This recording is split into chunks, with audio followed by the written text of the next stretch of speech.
The Netherlands is one of the best countries in the world to live in. It has a strong economy, and some of the world's best DJs were born here. There's only one downside. It rains 145 days a year. At Google, we solved this problem by repurposing Holland's old windmills, using them not to capture wind, but to generate it. To pull this off, we needed to build a better understanding of the weather.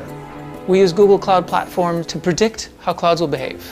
We then connected all 1,170 windmills in Holland to prevent bad weather from happening.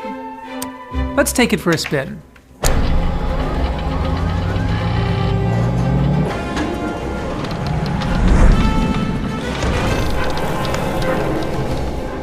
Machine learning enables all the mills to collaborate.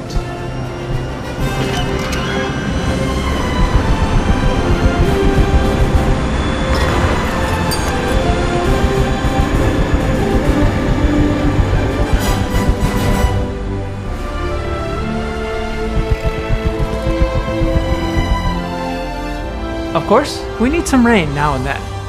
With Google Wind, we can also decide when and where it rains. So Google Wind is able to keep clear skies any season. Mensen, zon, zon en nog eens zon. Net als de rest van het jaar. I'm proud to announce that from April 1st, we're able to guarantee clear skies for everyone.